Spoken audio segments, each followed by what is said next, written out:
Saswati Basak from Tata Medical Center, Kolkata, to take up the session on OR nursing patient safety. So I would quickly read out her brief profile.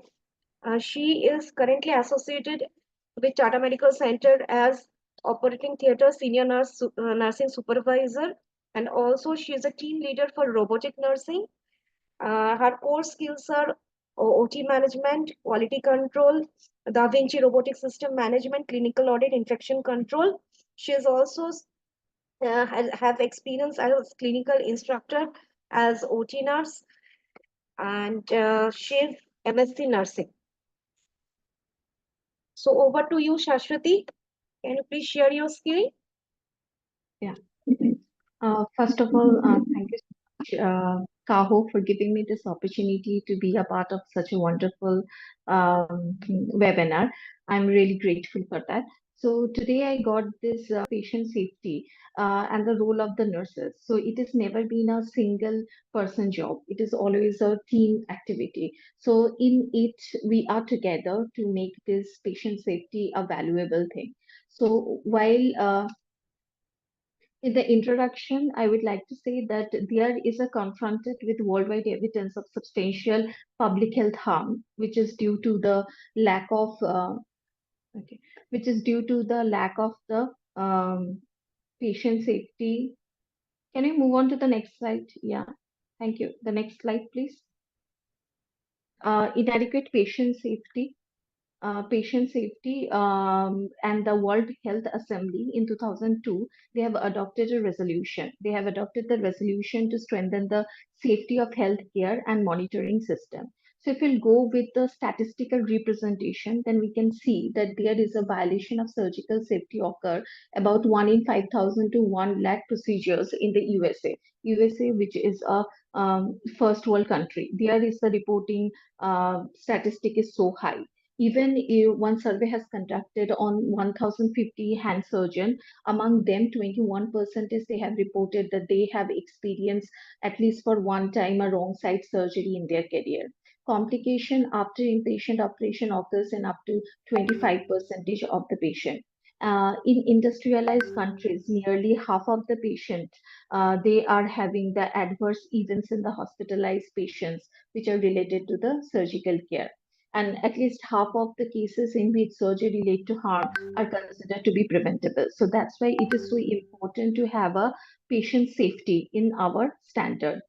So moving to the next thing, which we are going to discuss about the patient safety measures. So patient safety measure is actually a framework of organized activity, and that will increase the cultural activity of patient safety. It will also implement the processes, the procedures, the behavior, technologies, and the environment in the healthcare that consistently and sustainably lower the risk of patient harm. It will also reduce the occurrence of avoidable harm and make error which is less likely and reduce its impact when it does occur. If we have to move on to the patient safety, then we should have to consider there are some steps.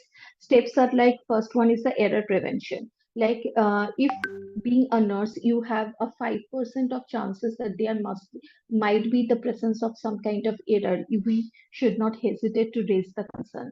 We should raise the concern so that patients' documentation and the other related things can be checked twice so that there will be no chances of any kind of error within the operative procedure. Next one, transparent reporting and the learning activity. Transparent reporting, if there are some error happen, then we should have to be considered that that need to be reported in a proper way. Even a fishbone analysis also can be done to know the what is the reason of such kind of event or such kind of errors. Next one is the standardization and the best practices. We have many checklists, like we are having surgical patient safety checklist by WHO, which is also implemented in most of the hospital, so that all patient related errors can be prevented in a good manner. Technology and the automation. As technology and automation are like, while patient is in the operation theater, we are using many kind of technologies, like using a diathermy pad to prevent the electrosurgical injuries, to use a body warmer or a hot dog kind of thing to make the patient warm properly, as well as to use the pneumatic compressor so that there will be less chances of DVT formation. So these things we need to implement to improve the patient safety within the ward. Patient engagement, like while we are discussing about the site marking, which site to operate, which patient to be operated, we should have to involve the patient so that patient will be in touch and patient will give their knowledge also, so that there will be less chances of any kind of error. And the last one is the culture of safety. Culture of safety in the sense there should be a good staffing management system. If there is any error that need to be highlighted, that need to be discussed, that need to be circulated among the group team members, so that every team member will know what is happened and how to prevent it in the future. One of the most common things in the operation theater, which is biggest error, are like wrong patient, wrong site surgery. At least for the international patient safety goals, also we have highlighted such kind of problem. So that is because of that, there are some probable causes like failure in communication between the team members. If the team members are not communicating well among themselves, there will be a chances of wrong patient. So while we are taking handover of the patient from the preoperative ward to inside of the recovery, that time also such kind of communication must have to be there. Then the poor leadership. If there is any issues, any instrument related issue or the machinery related issue, that to need to be raised before starting of the procedure, so that that can be solved out and that can be done in a proper way. Error in operating scheduling, that can be also possible because of most of the hospital we are using a paperless hospital. We are everything doing in the HMS, which is also known as a hospital management system. So there might be a problem in the erroring of the operating schedule. So that also need to be highlighted and that also need to be discussed with the quality team and the IT team, so that such kind of problem will be solved. Error in the consent form, some of the time it is in our setup also we have found, if the surgery is supposed to have on a right side, but in the surgical consent it is written as a left side. So such problem can also be arise, and that is one of the major reason for a wrong side surgery. Absence of radiographic images that must have to be available in the system, hospital system, so that anybody from anywhere can get the access of MRI or the CT scan, so that they can have a confirmation that this patient is having a surgery on the which side, means whether it is a right kidney or the left kidney. Then the wrong site leveling, which is also a responsibility of the surgical team to go and pay a personal visit to the patient while doing the site marking for the patient. Like for just for an example of a breast conservative surgery, which site to be operated, that need to has to be marked by the surgical team itself, not by any other personnel. So they are in the next slide, we can see there is some preventive measures to prevent the wrong patient and wrong site surgery. So first one will be the accurate patient identification that has to be done by the two-person verifier. Even in the international patient safety goal, the first one is the identification of patient that we should have to be keep in mind. The next one is the site marking, which must have to be done by the surgical team member, not by anyone else. Patient involvement in preoperative planning, like we need to get the information, proper and correct information from the patient, because patient itself can provide you the correct information rather than anyone else or any from any other documents. Next is the informed consent, what surgery is going to perform, how to perform. Every information must have to be provided to the patient, so that patient can provide you a proper consent for this. Better communication among the team member, being before any kind of surgery, a team member need to gather, they need to discuss about the procedure, they need to discuss about what all special equipments is necessary. Suppose for a prosthesis case, if a pre-flap cases are there, we might require a screw plates and everything, so that need to be discussed, which things in which measurement we need to add that one. Improve teamwork and the protocol, that only can be done by the quality check and by the following the proper checklist and everything. In the next slide, I will show you this is the preoperative nursing checklist which Tata Medical Center we are maintaining. Here, before sending the patient to the operation theater, all the related documents has to be filled up within this document, with this paper, like what kind of surgery, what is the patient name, what kind of surgery is going to be performed, who is the surgeon, like how long patient is in NPM status, whether the patient is having any drug allergy or not, whether serology of the patient is available or not, is there any blood investigation which is due for the patient, or is there any prosthesis which is present with the patient, or the presence of any pacemaker or any other foreign object is there or not, that everything will be written down within this paper, so that when the preoperative staff will give the handover to the recovery staff, that time everything will be clear within this document and they will have a proper and clear communication among themselves. Another very important thing is the surgical safety checklist. So, as per the WHO recommendation, we have this surgical safety checklist, which is also known as a sign in, time out, and sign out checklist, which is also very commonly used as a WHO surgical safety checklist. So, before initiation of the anesthesia, that portion is known as a sign in. So, we have to confirm the identity of the patient. Patient need to ask about the patient name and what kind of surgery is going to be planned for the patient. Planned surgical site, procedure, and the surgical consent also need to be cross-checked so that everything will be clear. Proper surgical site marking is there or not, that also need to be verified. Patient need to ask about his or her medication allergy, if anything is present in the past history or not, that need to be documented. Anesthesia checklist, as well, all the anesthesia machine monitor, everything is checked or not, whether all the medications are available for that or not, that also need to be get the confirmation. Preparing for a blood transfusion, whether the patient need a blood transfusion, and if it is required at all, whether it has been reserved or not, that also need to be get the information from the blood bank as well as from the surgical site. Time out, which is has to be done before the skin incision, like all the team member must have to introduce themselves. Like before me, one of the speakers, he has well explained about the BTCU over there. They have explained that how the surgeon is still in the OPD and they are telling, okay, you just start the induction, I will come back. So such kind of things should not be happen. Whenever there will be a skin incision or before anesthesia, all the team member must have to be present within the operation theater. Reconfirm the surgical consent, that also need to be verified so that everybody will be in a same page.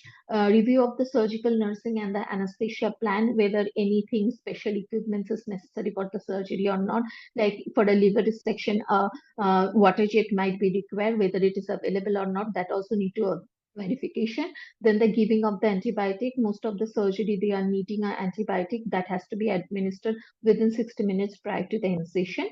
And the last thing is the sign out before leaving the operating room. When surgery is done, everything has been done. Now the patient will leave the operation theater. So before that, we have to do this checklist, like recording the procedure, what procedure actually performed for the patient, counting the instruments, needles, and the sponges, whether all the counts are correct. There is assurance that no foreign object has been retained within the patient body. Then the leveling of the specimen, whatever specimen has been come out, whether it will go to the histopathology or not for further investigation, that leveling has to be done properly or not, that also need to be cross-checked. Equipment check, whether everything is in a proper functional mode, and discussing a post-operative recovery plan. Like post-operative, is there any requirement for any special Susmita, post-operative? we are short of time. Last minute, please. Sure. And so this is a proper surgical safety checklist. This is a checklist WHO, as per the WHO, as per their practices. So we are basically in Tata Medical Center, we are following this one, which is included of each everything. And next one is the five-step procedure, which is coming under the Universal Protocol. The Australian Commission on Safety and Quality in Healthcare, they have implemented the five-step process to provide a surgical safety. So within this, there is a check that the consent form is correct, very important. Otherwise, nothing will be in a proper way. Mark the site for the surgery by the surgeon itself, confirm identification with the patient with the two identifier, take a team timeout on the OR, which is the WHO surgical safety checklist, and ensure appropriate and available diagnostic images.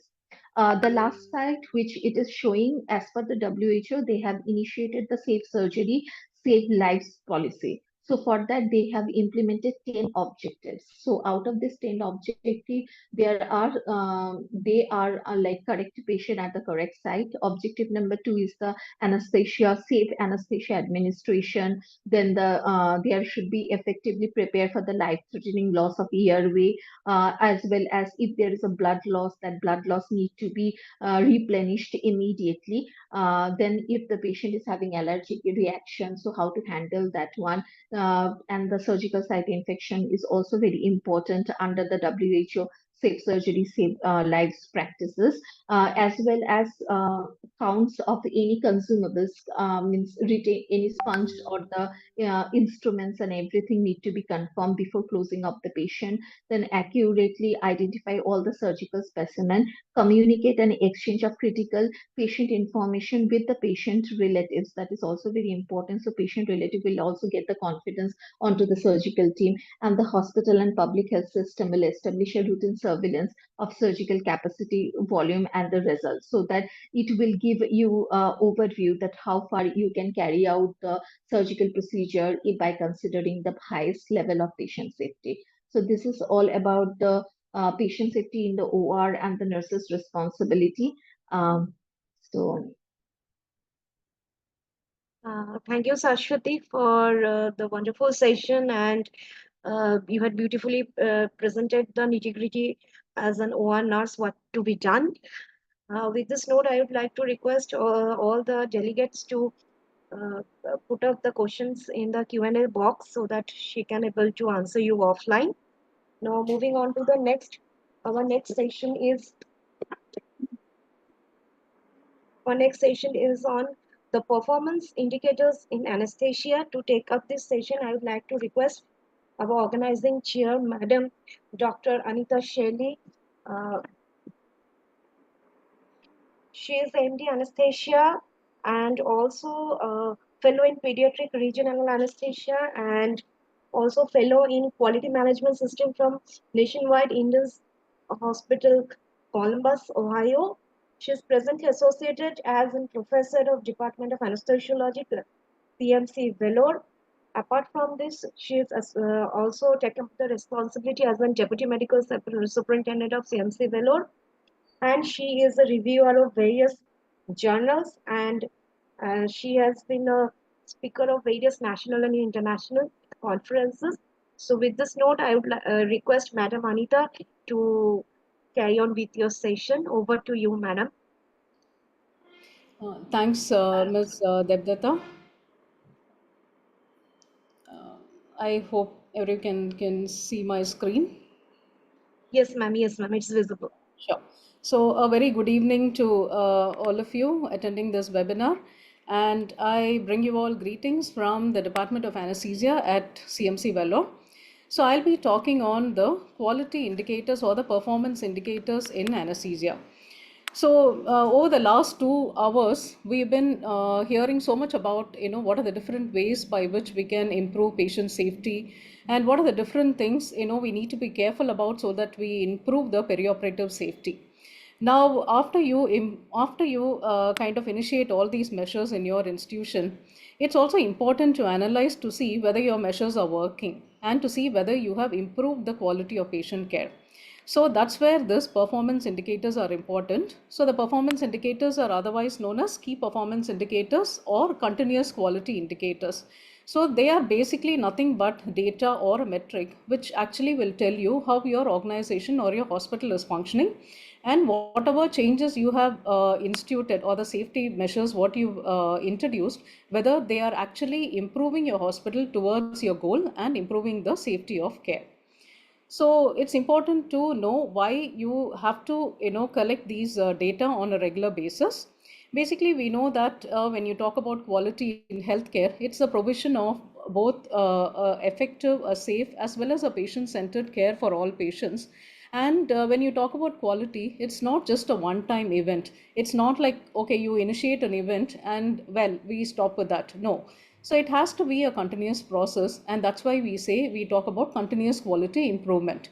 So in continuous quality improvement, it's basically a systematic approach where you initiate, where you study, where you stand in terms of the standard which is already available, and then you identify the areas what you need to improve, and then after that you introduce the changes or you strategies which will actually improve the quality what you care.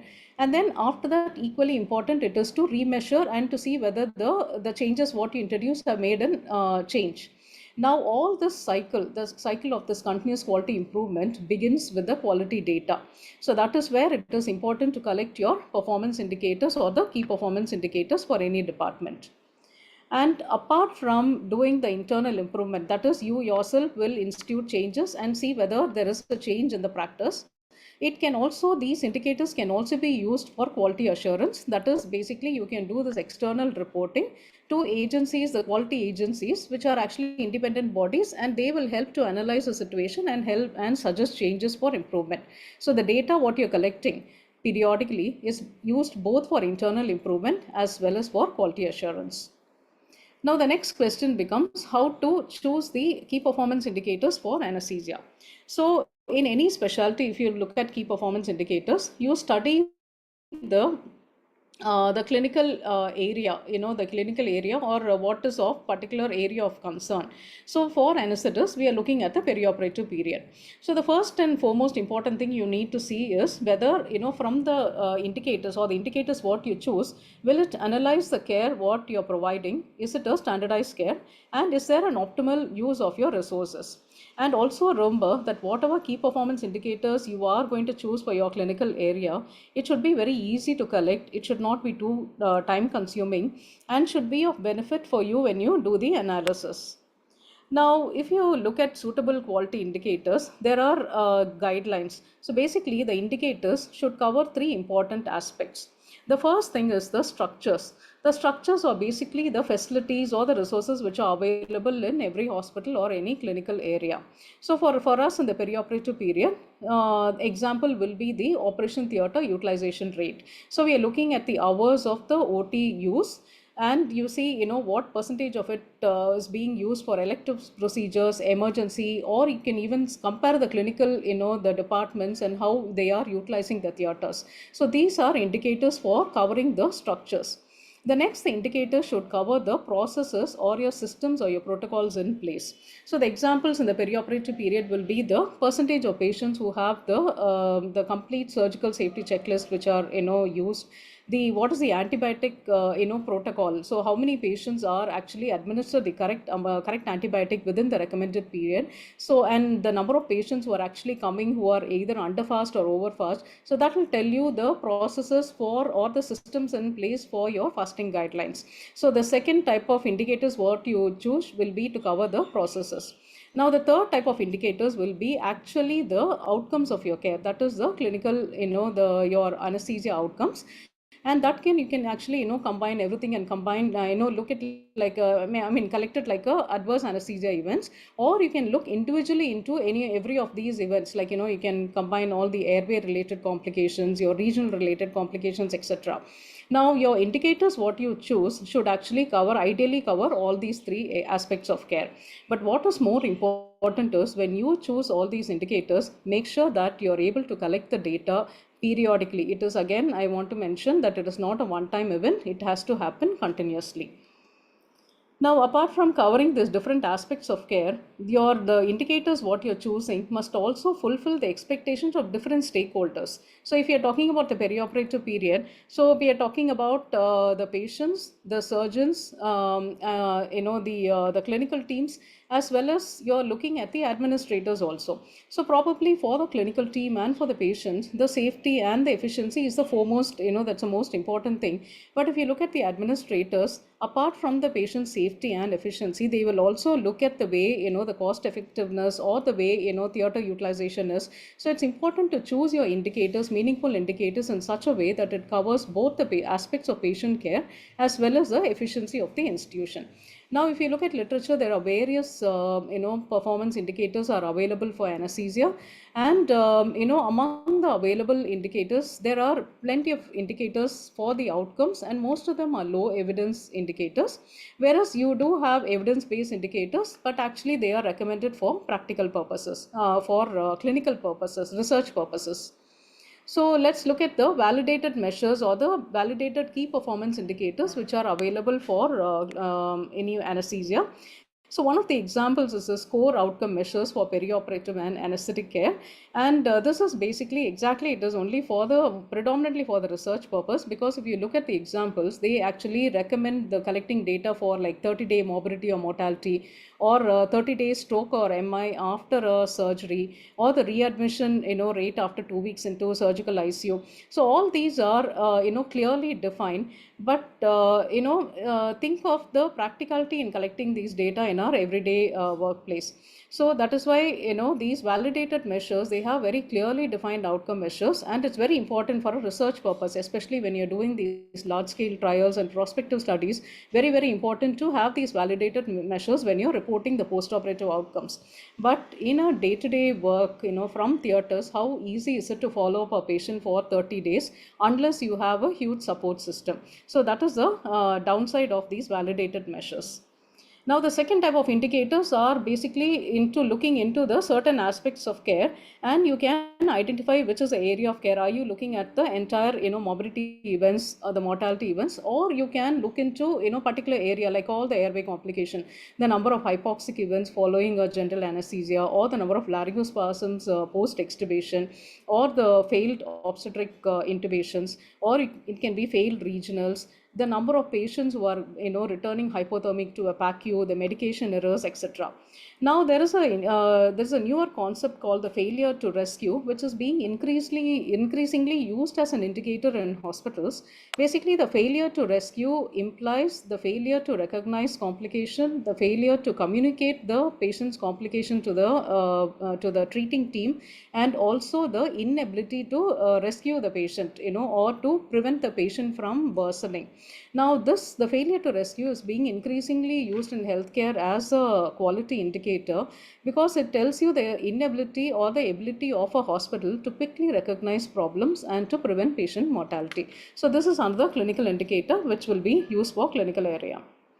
Now, whatever I have said so far, that is the validated measures as well as indicators for clinical care, all of them are from a clinician's point of view. But it's also equally important to take the patient's views as quality indicators, because we know that patient satisfaction is very indispensable in quality assessment.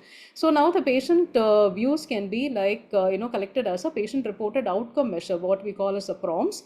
And usually it will be basically the outcome of the anesthetic what you're providing. So examples will be the quality of recovery, or your effectiveness of your pain management, etc. So either you develop your own questionnaire and you can validate it, or there are already validated questionnaires available for these outcomes. The other important thing is the patient reported experience measures. That is, what is the patient's experience during the time they have been admitted in the hospital or the clinic. So this will include the things like the communication with the staff, how long they had to wait to get an appointment in PAC, and what is the temperature, the environment, etc. So these measures, again we call it PRAMES, they are also very important as quality indicators. Now, once you get the data, the next important thing will be the benchmarking. That is basically you compare your institutional data to the standards which are available, or with the other best performing hospitals in and around your locality. Now, this benchmarking basically it helps to see how your organization is performing in compared to the standards which are set. And there are various quality indicator sets which has been given by various anesthesia societies. If you look at the Royal College of Anesthesia, ASA, they've all given their quality indicator sets which needs to be followed up. And for in India, we have the Quality Council of India with NABH, which is the constituent board. And the anesthesia key performance indicators for the NABH accredited hospitals are basically, these are minimum. This has to be done to get this accreditation. And we have for the processes, the quality indicator, what we collect is a modification of anesthesia plan. And for the outcomes, we measure the adverse anesthesia events and the mortality events. Now, these are minimum standards. Now, in addition to this, you can actually add other quality indicators for your own centers, or if you're not, started with any key performance indicators, then it's important to constitute a set of key performance indicators for your hospital or your organization. Now, the first thing to know, important thing, how do you, establish this is, you first consider all the the critical incidents or the happenings which have been there in your department or your hospital. You analyze that and you decide what are the important institutional priorities, and you also look at the local or the national requirements, and then you do the literature search and then come up with a key set of indicators. The most important thing is you start with the outcomes, that is your anesthesia outcomes or the local clinical care, and then you increase that to the processes and to the structures. Now, what is important is, apart from selecting the score set of key performance indicators, the most important thing is you need to ensure that it is a reliable way of collecting the data, as well as it is a practical way of collecting the data. And it's always good to include the patient reviews, that is either the prompts or the frames, so that you include the patient satisfaction measure as your key performance indicator. Now, how do we capture the data? Once we establish what to collect, next thing is the how do you collect the data? So the collection of data depends on what kind of setup you are working in. So if it's a smaller center where there is complete manual, everything is manual, that you maintain the registers, then you can get the data from your theater registers or the anesthesia records or the voluntary incident reporting forms, etc. But the electronic way of capturing this data, like either from online entry or from this electronic medical records, are more reliable, and it is very easy process, and you reliably get the data every month. So this is an example of how we collect the data in our institute. So we do billing processes online for us. So once we bring the patient to PACU and hand over to the PACU nurse, there are computers in our PACU where we enter the online billing. So at the end of the billing page, we have included the quality indicators to be part of the billing process, so that without choosing any of these indicators, you cannot finish the billing process. So, and once at the end of every month, we get the data from the CHIPS, that is our computerized patient information system. So we ask them all the patient numbers where any of these quality indicators have been chosen. So once we get the numbers, then we send that numbers to the medical records department, and we get the charts, and from there we analyze the events. Now, if you look, if it's a smaller center, probably this cycle might be smaller and you might get the charts the very next month. But in a center, in larger centers, like, for us, we anesthetize about 4,000 to 4,500 patients per month. So the lag period is almost 3 to 4 months before we get the charts to analyze. So these are some of the practical problems in collecting the key performance indicators. Next, once you get your indicators, the next thing to do is your analyze, and also very important to send these reports, periodically to the quality management cell or to your hospital administration. And also equally important to get back to the department, either to feedback the department or the concerned, individuals or the teams, and you institute the necessary changes. So as I mentioned, there are challenges with the key performance indicators. The first thing is, first and foremost, is the establishment of accepted and valid key performance indicators for your own institution or your hospital. But ensure that every indicator what you choose has to have a very clear definition or criteria to be chosen as an indicator. Now, as I mentioned, there are lots of practical challenges in collecting, especially in regards to time, especially in high volume centers. The time, you have to depend on people to report, and you need people to actually collect the data. And also, in terms of technical requirements and structures, all these are the challenges in doing the key performance indicators. So that is why it's important to limit your indicators and not keep a huge list, so that finally you will not get a reliable and valid data for each of the indicator. So finally, I would like to summarize by saying quality improvement is a continuous process, and this process of improvement starts with the quality data, that is the key performance indicators. Now, if you do not have a key performance indicator set in your hospital, so you need to establish one. So start with the outcome processes, okay, the common clinical problems which are happening, and then you slowly include the protocols as well as the structures of your hospital, and also include the patient reviews, to be considered as a key performance indicators. Now, along with the collection of the data, it's also important to ensure that you analyze and feedback and institute the change and also remeasure. So that will only complete your quality cycle. Thank you. Thank you so much, ma'am, for wonderfully highlighting the critical aspects of quality indicators and benchmarking. And I totally agree with you that quality is not a one-time affair. It's a continuous monitoring and element. So thank you so much, ma'am. Once again, with